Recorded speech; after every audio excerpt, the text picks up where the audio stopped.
अगर आप जॉब करते हैं तो आपका पीएफ का पैसा भी ज़रूर कटता होगा और आपने कई सालों की मेहनत से पीएफ के अंदर लाखों रुपए जमा भी कर लिया होगा।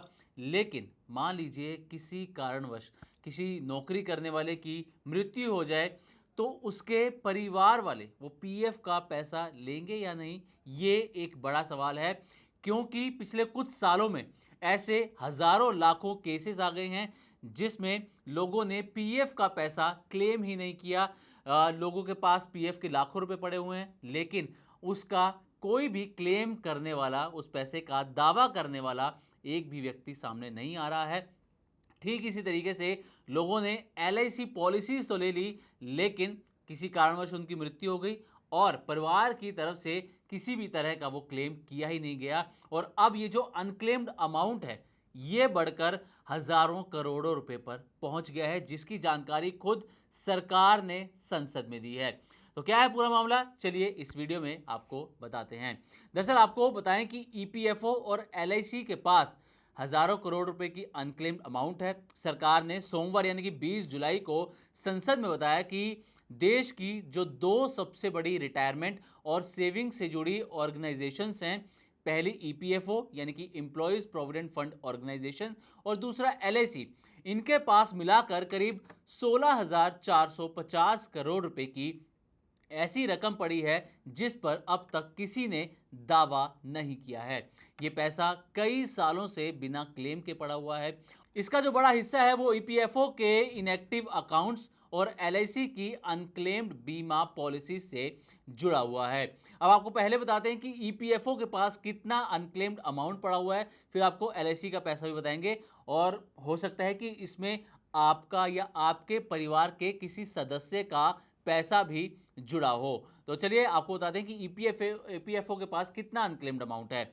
तो सरकार के मुताबिक मार्च 2026 तक ईपीएफओ के पास करीब 9,330 करोड़ रुपए ऐसे अकाउंट्स में पड़े हैं जिन्हें इन ऑपरेटिव इनएक्टिव घोषित किया जा चुका है। अब अगर आसान भाषा में समझें तो जब कोई एम्प्लॉय नौकरी छोड़ देता है या फिर रिटायर हो जाता है तो उसके ईपीएफ खाते में लगातार 3 साल तक कोई नया योगदान यानी कि कंट्रीब्यूशन नहीं आता, तो वो खाता इनऑपरेटिव माना जाता है। इसके बाद उस अकाउंट पर ब्याज मिलना भी बंद हो जाता है। यानी अगर आपने नौकरी बदलने के बाद अपना पीएफ ट्रांसफर नहीं कराया या लंबे समय तक खाते को अपडेट नहीं किया, तो आपका खाता भी इस कैटेगरी में आ सकता है। तो ये हो गई ईपीएफओ के पास कि उसके पास कितना पैसा बकाया पड़ा था। अब आ जाते हैं एलआईसी के पास। तो संसद में दी गई जानकारी के अनुसार एलआईसी के पास भी बड़ी मात्रा में ऐसी रकम पड़ी है जिस पर किसी ने भी दावा नहीं किया है। सरकार के मुताबिक एलआईसी के पास कुल 7,318 करोड़ रुपए की अनक्लेम्ड राशि पड़ी हुई है। इसमें से 1,754 करोड़ रुपए वो एडिशनल इनकम भी शामिल है जो समय के साथ इस अनक्लेम्ड रकम पर जुड़ती गई। यानी कि पॉलिसी धारक या उनके जो नॉमिनी है उसने समय पर क्लेम नहीं किया, इसलिए ये पैसा अभी भी एलआईसी के पास जमा है। तो आखिर ये पैसा अनक्लेम्ड क्यों रह जाता है, इसके कुछ बड़े रीजंस हैं। तो जानकार ये बताते हैं कि इसके पीछे आम रीज़न है लेकिन महत्वपूर्ण भी हैं वो रीज़न। दरअसल नौकरी बदलने के बाद लोग अपना ईपीएफ अकाउंट या तो अपडेट नहीं करते या फिर ट्रांसफ़र नहीं करवाते हैं, जिसकी वजह से ये पैसा ऐसे का ऐसा ही पड़ा रह जाता है। और इसी के साथ कई परिवारों को ये भी नहीं पता होता कि मृतक के नाम पर कोई एलआईसी पॉलिसी या ईपीएफ खाता मौजूद भी है या फिर नहीं। समय पर नॉमिनी अपडेट नहीं किया जाता, ये भी एक बड़ा रीज़न है। जो ज़रूरी डॉक्यूमेंट्स हैं वो पूरे नहीं किए जाते, जिसकी वजह से पैसा अनक्लेम्ड रहता है।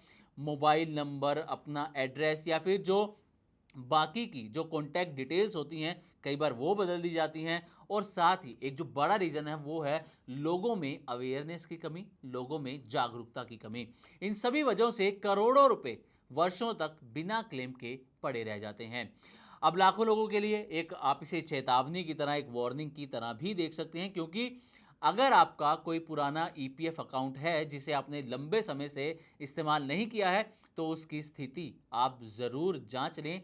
इसी तरह अगर परिवार के किसी सदस्य की एलआईसी पॉलिसी रही है और उसके क्लेम की जानकारी नहीं है तो उसके रिकॉर्ड भी आप ज़रूर चेक करें। आप ईपीएफओ और एलआईसी की वेबसाइट पर जाकर ये सब चीज़ें चेक कर सकते हैं और समय रहते दावा करने पर आपकी जो जमा पूंजी होगी, आपकी जो मेहनत की कमाई होगी या फिर आपके परिवार के किसी सदस्य की जो मेहनत की कमाई है, वो आपको वापस मिल सकती है।